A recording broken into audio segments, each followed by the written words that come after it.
तो कैसे हैं। एग्जाम कॉर्नर पटना चैनल पे स्वागत है। बहुत सारे अभ्यर्थी जो है लगातार मेरे पास ये व्हाट्सएप पे मैसेज कर रहे हैं और पूछ रहे हैं कि सर एक वीडियो बना के बताइए कि क्या TRE 4.0 का विज्ञापन आएगा या नहीं आएगा और कितना पदों का विज्ञापन आएगा। और जो शिक्षा मंत्री के द्वारा जो घोषणा किया गया था कि 1,50,000 समथिंग जो है TRE 4.0 का विज्ञापन जारी किया जाएगा, आखिर वो विज्ञापन आएगा या नहीं आएगा, ये नोटिस का क्या सच्चाई है, इसके बारे में पूरा डिटेल बताइए। तो इस वीडियो के माध्यम से हम पूरा डिटेल हम आपको बताएंगे, थोड़ा ध्यान से देखिएगा और वीडियो को अंतिम तक देखिएगा। वीडियो का स्किप नहीं कीजिएगा। क्यों नहीं इसकी स्किप कीजिएगा? क्योंकि फिर आपको सही जानकारी आपको मिलेगा नहीं, इसलिए पूरा वीडियो को देखिएगा। तो देख लीजिए, जो है प्रश्न और उत्तर दिया गया है, सवाल जवाब किया गया है। इसमें क्या बोला गया है उसको पहले समझिएगा। यहाँ समझिएगा बोला क्या गया है कि क्या यह बात सही है कि अररिया जिला सहित, यहाँ समझिएगा बहुत महत्वपूर्ण चीज़ बता रहे, फिर हम 4.0 के बारे में अपडेट देंगे। तो क्या यह बात सही है कि अररिया जिला सहित प्रदेश में लगभग 75,000 प्राथमिक माध्यमिक और उच्च माध्यमिक सरकारी विद्यालय है, जहां 1,72,00,000 से ज़्यादा छात्र जो है शिक्षक अनुपातिक विसंगतियों के साथ पढ़ते हैं। ठीक है। और यहाँ समझिएगा दूसरा में क्या बोला गया है, फिर हम इसका उत्तर बताएंगे, फिर हम डिटेल बताएंगे 4.0 का। तो क्या यह बात सही है कि शिक्षा के अधिकार अधिनियम 2009 के अनुसार प्राथमिक विद्यालयों में छात्र शिक्षक अनुपात 30:1 है। मतलब बोला गया है कि शिक्षा के अधिकार अधिनियम 2009 के अनुसार प्राथमिक विद्यालयों में, मतलब प्राथमिक विद्यालयों में जो है शिक्षक का अनुपात जो है 30/1 है। ठीक है। तथा उच्च माध्यमिक में 35/1 के स्थान पर 55/1 और 38/1 है। देखिए बोला क्या गया है, समझिएगा महत्वपूर्ण चीज़ बोला गया है कि अगर आप शिक्षा के अधिकार 2009 को देखते हैं तो इसके द्वारा जो है अनुपात का संख्या क्या है, तो 30:1 है। जबकि और उच्च माध्यमिक का कितना है, तो 35:1 है। जबकि होना कितना चाहिए था, 55.1 और 38.1। तो कहने का मतलब है कि आपको होना इतना चाहिए, लेकिन है कितना, 55.1 है आपको प्राथमिक में, और माध्यमिक में क्या है आपको 38.1 है। और तीसरा में क्या बोला गया वो समझिए, इस पर क्लियर हो जाएगा आपको कि यदि उपयुक्त खंडों का उत्तर स्वीकारात्मक है तो क्या सरकार विद्यालयों में छात्र शिक्षक के अनुपात की विसंगतियों को दूर करने का विचार रखती है? हाँ तो कब और नहीं तो क्यों?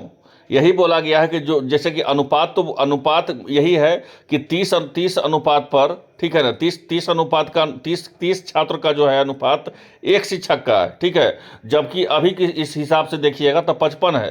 तो क्या ये विसंगतियों को देख करके क्या जो शिक्षा का अधिकार की जो अधिनियम है जो आपका 2009 के अनुसार, तो क्या जो है ये वैकेंसी जो है आगामी जो वैकेंसी आने वाला है वो इससे प्रभावित होगा या नहीं होगा? तो पहले उत्तर क्या दिया गया उसके बाद हम डिटेल बताते हैं।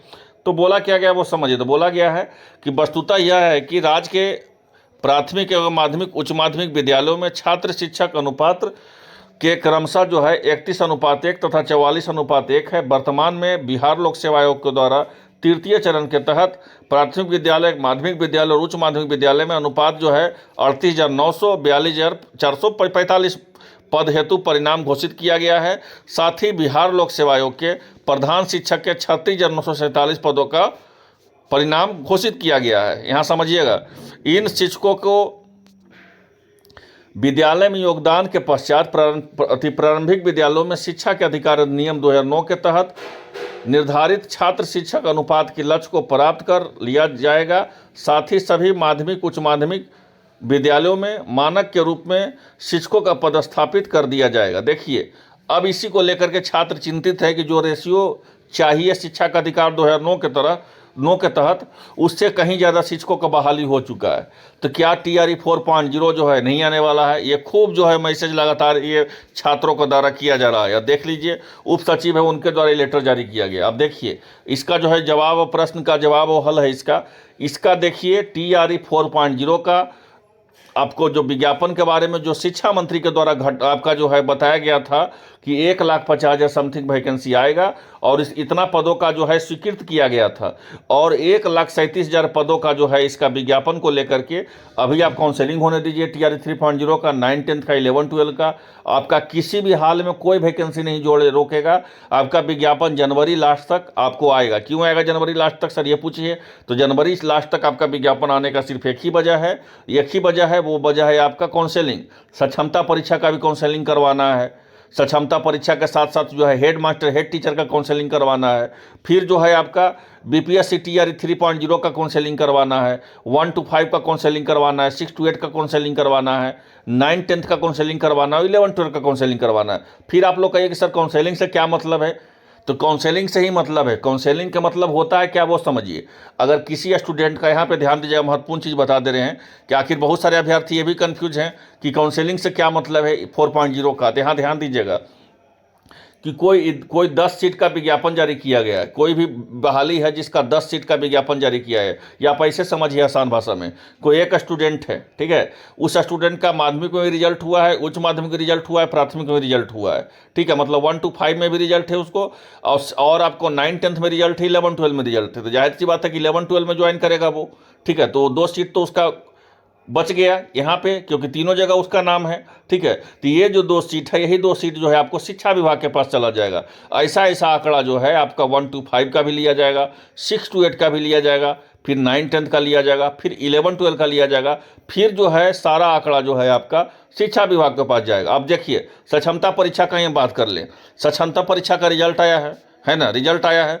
सक्षमता परीक्षा वाले भी बहुत सारे अभ्यर्थी होंगे कि जिनको टीआरई 3 में भी हुआ होगा, तो जाहिर सी बात है कि वो टीआरई 3 में जाएंगे या सक्षमता परीक्षा में रहेंगे, तो कहीं एक सीट वहाँ भी खाली हुआ, तो जो सीट बचा वो कहाँ चला जाएगा, तो वो शिक्षा विभाग के पास चला जाएगा। फिर से जो है शिक्षा विभाग सारा सीट का जो है सभी जिला शिक्षा प्राधिकारी के द्वारा, मेरा बात समझिए, पहले जो है काउंसलिंग में आपका पूरा सीटों का गणना किया जाएगा कि कितना स्टूडेंट जो है किस वर्ग में कितना ज्वाइन किया है, कौन सा जिला में कितना ज्वाइन किया है। फिर जो पदों का संख्या बचेगा, जो भी पदों का संख्या बचेगा वो शिक्षा विभाग के पास चला जाएगा। फिर जो है शिक्षा विभाग जो है जिला शिक्षा प्राधिकारी के द्वारा सभी जिला से, ध्यान दीजिएगा, सभी जिला से जो है रोस्टर मांगेगा कि कौन सा जिला में जो है कौन सा वर्ग में कौन सा विषय में जो है कितना पद खाली है। वो विषय आपको 1 to 5 का ही पता करेगा, 6 to 8 का ही पता करेगा, 9-10 का ही पता करेगा और 11-12 का पता करेगा। उसके बाद जो है सभी विषयों का जब पता हो जाएगा आकलन कि कौन सा विषय में कितना पद खाली है, फिर शिक्षा विभाग वो जीएडी को भेजेगा। फिर जीएडी जो है उसका मिलान करेगी, फिर वो जीएडी मिलान करके वो बीपीएससी को भेजेगी, फिर बीपीएससी जो है उसके बाद विज्ञापन जारी करेगा। तो टीआरई 4.0 इसीलिए हम बता रहे हैं कि लगभग जो है जनवरी लास्ट तक हो सकता है आपका विज्ञापन जारी किया जाए। ये एकदम फिक्स है, ये जनवरी लास्ट तक ही जारी किया जाएगा विज्ञापन। आपका दिसंबर में कोई दूर से संभावना नहीं है, दूर तक इसलिए संभावना नहीं है क्योंकि पूरा दिसंबर जो है काउंसलिंग होना है, इस बात को समझ लीजिए। तो आप आसान भाषा में पूरी तरह समझ गए होंगे कि टीआरई 4.0 का इस लेटर से कोई प्रभावित नहीं होगा, किसी भी हाल में प्रभावित नहीं होगा। आपका बहाली जो है आपको आएगा और निश्चित रूप से आएगा, और उसका तैयारी आप लोग करते रहिए। तो आई होप आप लोग को वीडियो अच्छा लगा होगा। मिलते हैं इस वीडियो में, धन्यवाद।